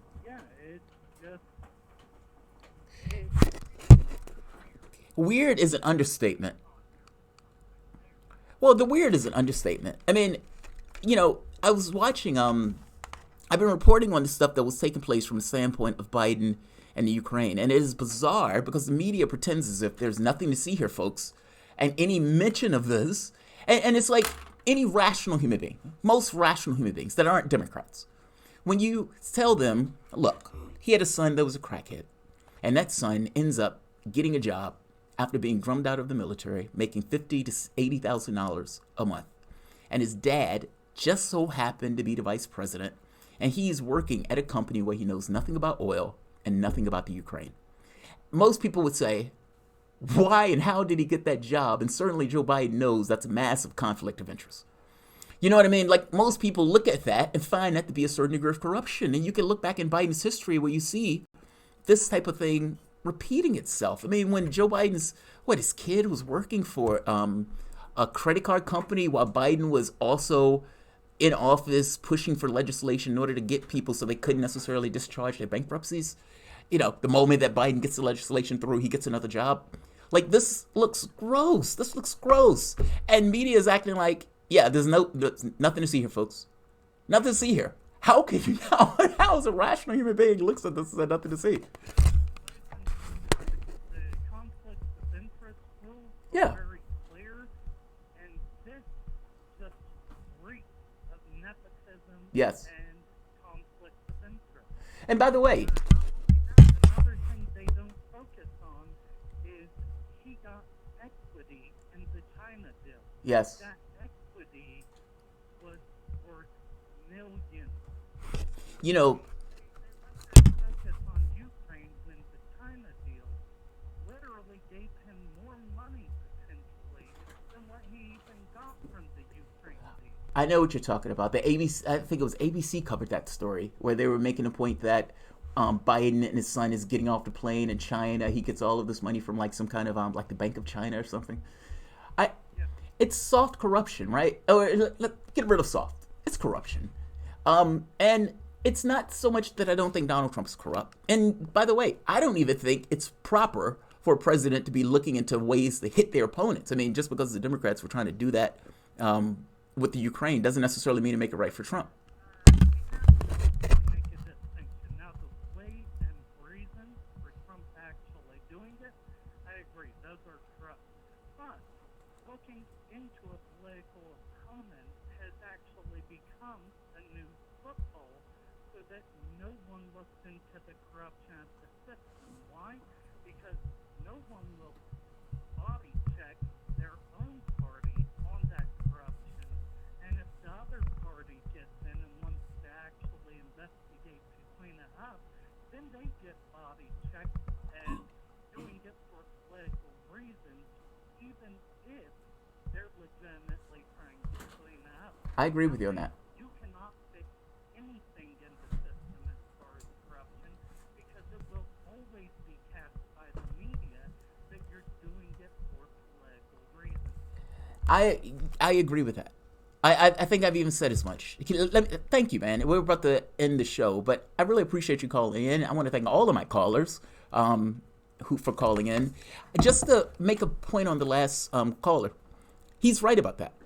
Now, don't misunderstand me. Donald Trump looking into his political rivals had more to do with Donald Trump trying to find a way to ding his political opponents. I don't believe for one moment that Donald Trump was trying to investigate corruption and drain the swamp. Yes, there might have been a swamp in the last administration, but this wasn't something that I believe that Donald Trump was trying to do out of, egalitarian reasons. He was looking for ways to ding his opponent in the next match. Now, whether that's impeachable or not, that's a secondary factor. If Democrats want to win, they have an election coming up. They've lost a huge amount of credibility going in this notion of Russiagate and then immediately going into Ukrainegate. Here's the catch. The caller has a point. If an administration wanted to look back, for example, to figure out how did Russiagate start? What were the origins of Russiagate? And if there was any kind of malfeasance in how that took place, meaning a conspiracy theory enraptured the country for the last 3 years. And you find out after the investigation, Mueller having all of this money and ability to squeeze this guy and put that guy in prison, they come up with buckets. Yes, they do find cases, but many of those cases have nothing to do with the 2016 election. And the one case that does is Roger Stone for lying to Congress for not having a link with Russia. Meaning Roger Stone lied and said that he had a connection. And then when they asked him who his connection was, he said Credico. And Credico comes out and says, I have no idea what this man is talking about. And Roger Stone, they descend on his house like it's a compound and drag him to jail or to trial. He loses that case, but he lost that case with this notion that there was ever a link between him and Russia. I guess my point is, if you had an administration that got into office and wanted to credibly look back at malfeasance of the other administration, how could they do it? If Obama got into office and he said, we're going to prosecute George Bush for potential war crimes, and I'm going to have the attorney general to look into the actions of the previous president. I mean, after all, we had all these people killed. Was he cherry picking information, etc.? What was the Saudi role in 9/11? All that stuff. If they did that, looking into the previous administration, what would one of the parties howl? They would howl, he's doing this for political reasons. This is a partisan witch hunt. You're going after me for X or for Y. The caller has a point. Trump has Durham, or we could say Barr has Durham, looking into the origins of 9/11. I'm sorry, the origins of Russiagate. Durham has made this is now a criminal matter, meaning Durham is going to be calling people for essentially interrogations in order to get to the bottom of this, and there may be people going to prison because he's not going to make it a political matter for no reason, or a criminal matter for no reason. Even with that, Durham, being a solid guy, all eyes are going to be on him in regards to him doing this. It still looked back with a certain degree of, oh my God, this is a partisan act by Trump. That's not a partisan act. He should get to the bottom of origins of Russiagate. That is massively important from the standpoint of our democratic order. Any president could be taken down by intelligence services linking information and that type of thing in order to try to ding them for their political perspectives that they were elected for. the caller has a point. Partisan politics. And I don't necessarily know how we're going to get out of that spiral. My name... We're in luck, it'll be here next week. Yeah, for the most part. My name is Jamarl Thomas. This is indeed the Progressive Soapbox. I want to thank all of you for showing up on the show. And for my online audience, again, thank you. And for the people that called in, thank you. I appreciate it. Just to go through the super chats real quick, we're going to be going off. Go for it. Oh. And please. Oh, I see. Also, the Work WRWK now has a YouTube channel. The Work FM. Subscribe to the channel. We have all sorts of shows that are going to be on. I named the shows early on. Pretty much every day of the week, there is a special show in Frequency of Hope, Citizen Voices, Her Human Rights, the Richmond Business Babes, Critiques of Culture. It's not just this show. So, the Work FM on YouTube. You guys can sign up and keep tabs on all of the content. Thanks, everyone. I'll see you guys next week.